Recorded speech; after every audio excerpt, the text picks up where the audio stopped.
Olá, bem-vindos a mais um episódio do Diário SA. Hoje a gente vai mergulhar nos números do Banco ABC Brasil. Eles divulgaram agora, no dia 6 de novembro, os resultados do terceiro trimestre de 2025. Exato. E a nossa ideia aqui é pegar o relatório que o próprio banco soltou, o Earnings Release, e tentar entender o que esses números realmente querem dizer. Isso aí.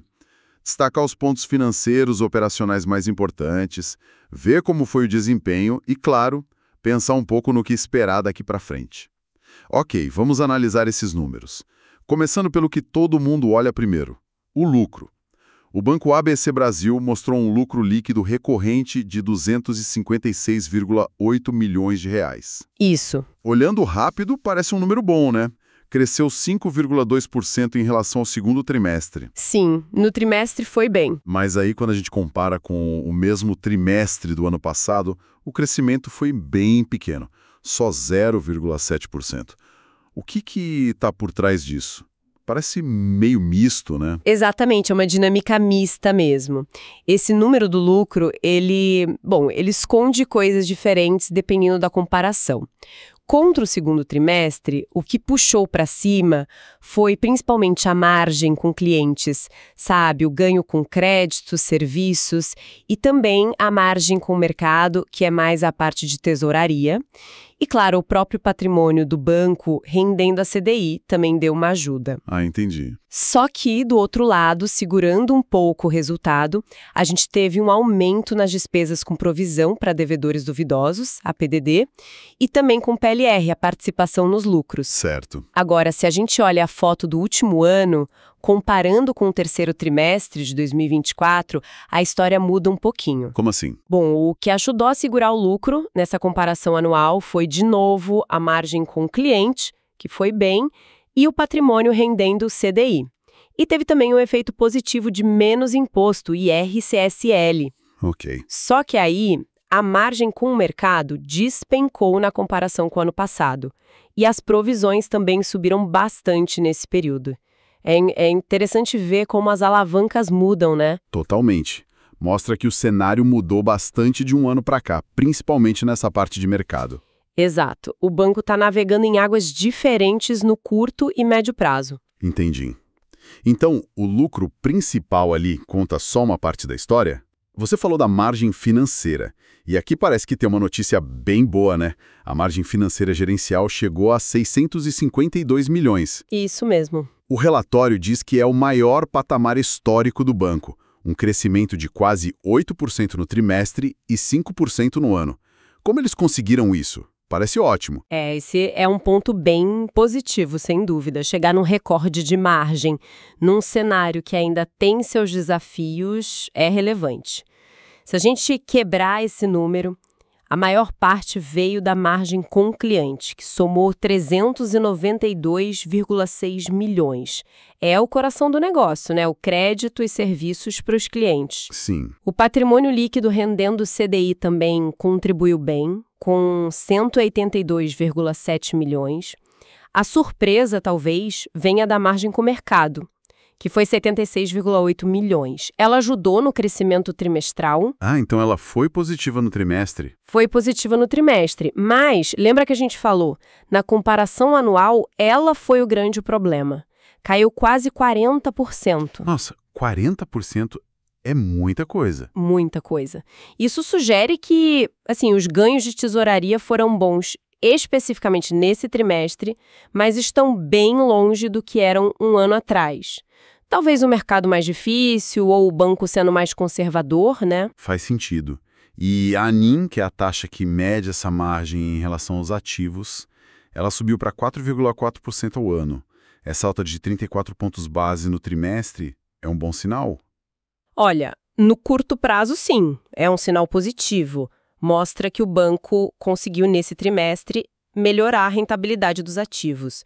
Seja emprestando melhor, captando mais barato, enfim, uma boa gestão ali de ativos e passivos. Certo. Mas, de novo, a comparação anual é mais modesta, né? Só 6 pontos base de alta. Isso meio que reforça a ideia de que, olhando o filme dos últimos 12 meses, o ambiente para expandir margem ainda é bem desafiador. principalmente por causa daquela pressão na margem de mercado que a gente comentou. Entendido. Então, receita recorde no trimestre, ótimo, mas com essa ressalva da margem de mercado na visão anual. Vamos dar uma olhada nos custos agora, como o banco se saiu. As despesas totais, pessoal, administrativas, PLR, cresceram 3% em relação ao ano passado, somando 279,3 milhões. O banco destacou que isso ficou abaixo do piso do guidance original para 2025. Parece um bom controle, não? Sim. Olhando só o crescimento anual de 3%, num cenário com inflação, com dissídio, realmente sugere um esforço de segurar os gastos. E ficar abaixo do que eles mesmos previam inicialmente é sim um ponto positivo para a disciplina de custos. Só que a gente precisa olhar o outro lado da moeda, o índice de eficiência. Ah, bem lembrado. E o que aconteceu com ele? O índice foi para 38,8%.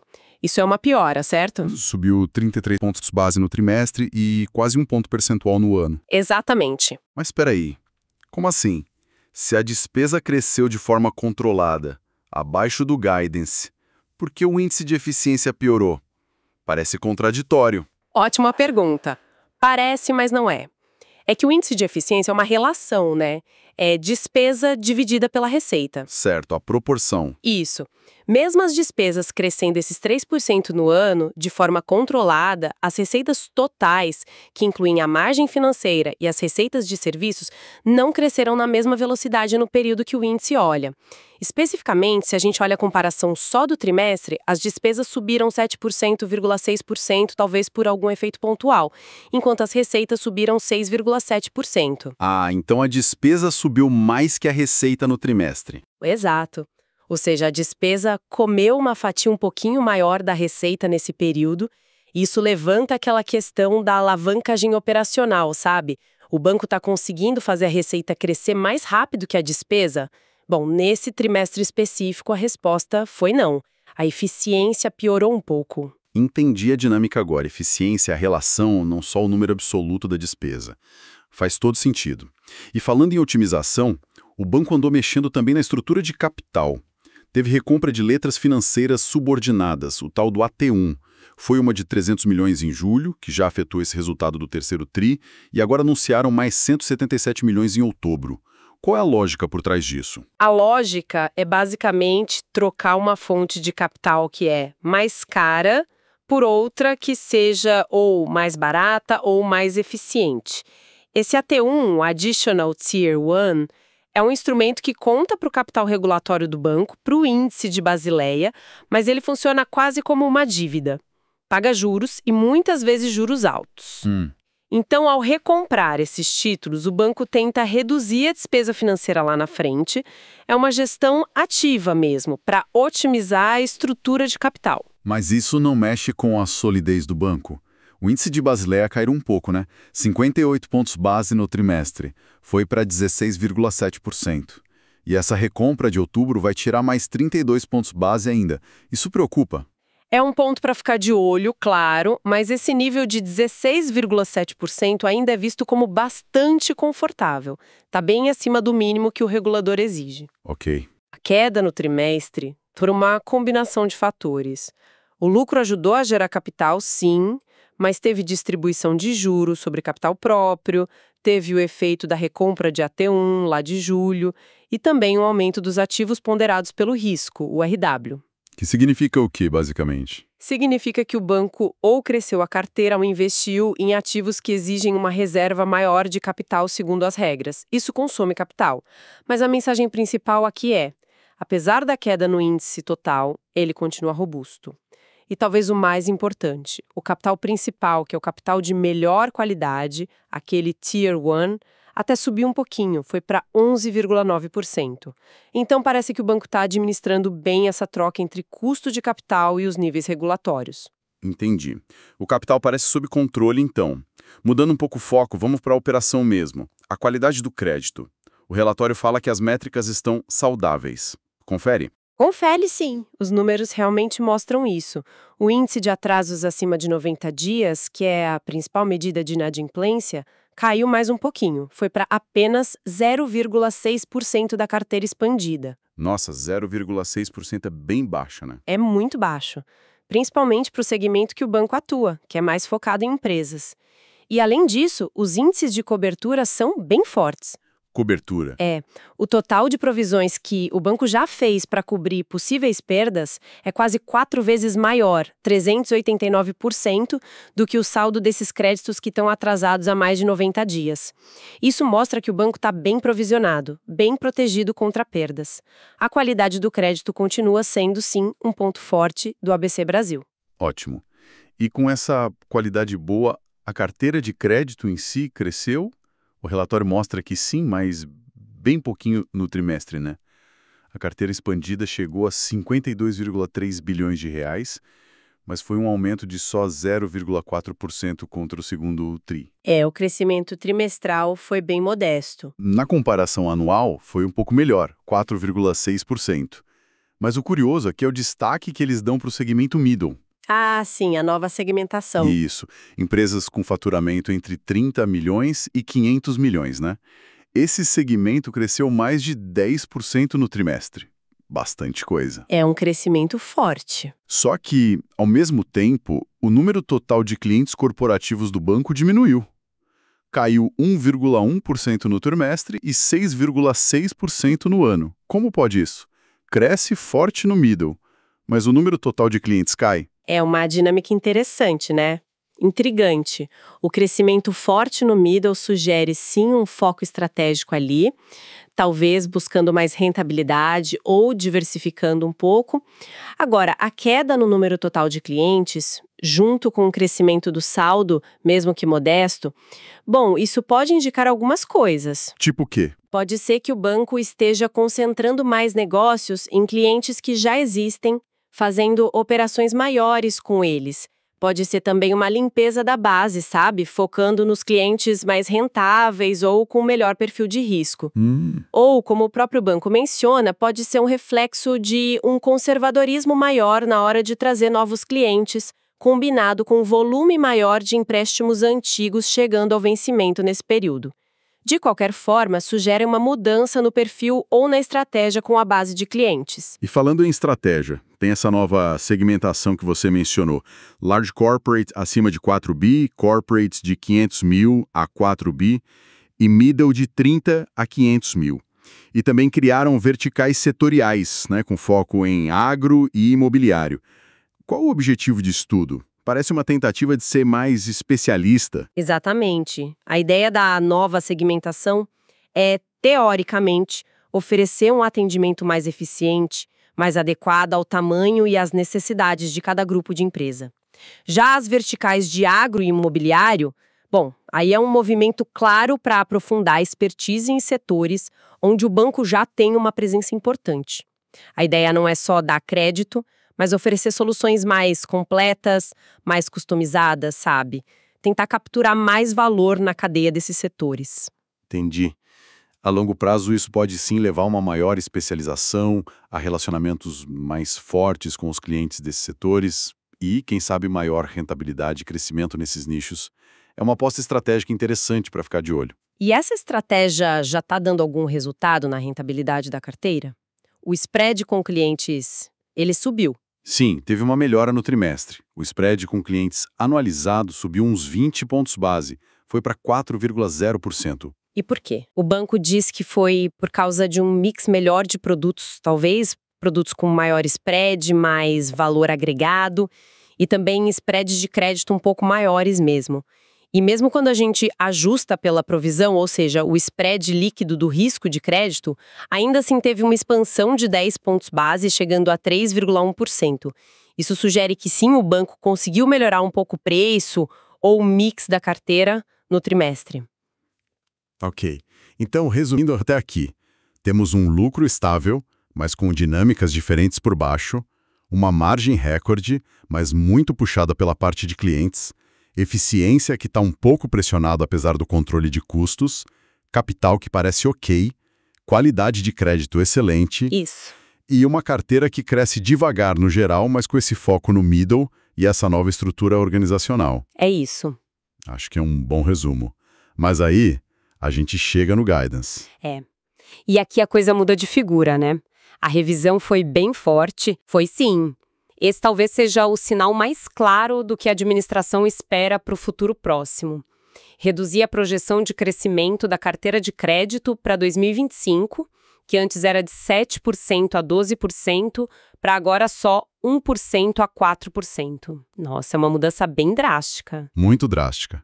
O que isso indica? Indica que o banco está vendo um cenário macroeconômico bem mais desafiador pela frente, ou talvez uma dinâmica no mercado de crédito mais lenta do que eles imaginavam alguns meses atrás. E eles também ajustaram as outras projeções, né? A expectativa de despesas caiu. Foi de 11% para 7% de crescimento. Sim, o que é consistente com o controle que a gente já viu e com a expectativa de menor atividade. E, por consequência, a meta do índice de eficiência piorou. Foi de 38% para 40%. Tudo se encaixa nessa visão mais conservadora, então. Totalmente. É a matemática. Se a receita vai crescer menos do que o esperado, o que está implícito na projeção menor da carteira e talvez na pressão sobre as margens, mesmo você controlando custos, a tendência é a eficiência piorar.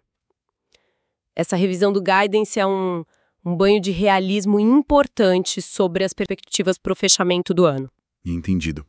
Para a gente fechar os destaques, vale só mencionar rapidinho que o banco foi bem reconhecido lá no ranking Extel 2025 como um dos melhores para small caps na América Latina em algumas categorias. Sim, é um reconhecimento importante. E também mostraram crescimento nos ativos ligados à ESG, que chegaram a 21,7 bilhões de reais, embora as captações sustentáveis tenham caído um pouco no ano.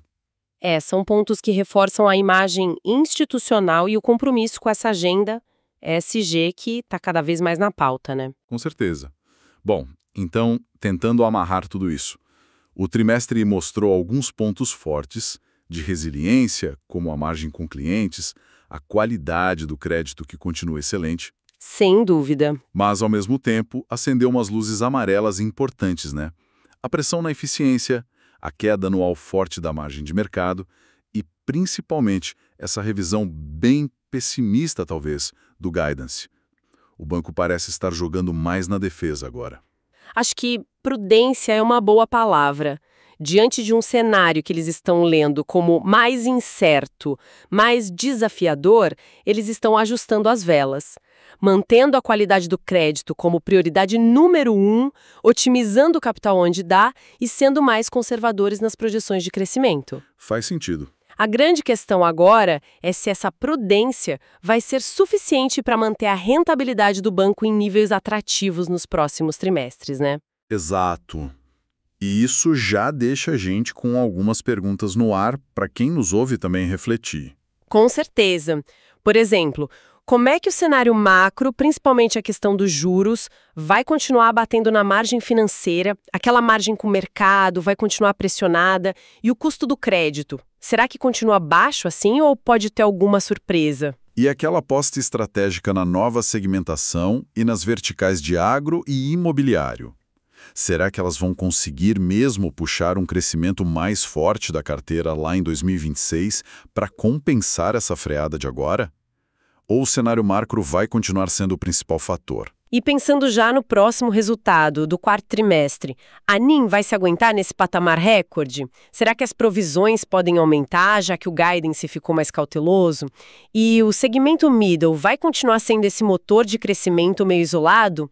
São pontos-chave para a gente acompanhar de perto. Bom, esperamos que essa nossa conversa sobre os resultados do ABC Brasil tenha ajudado a organizar as ideias e a entender melhor o momento do banco.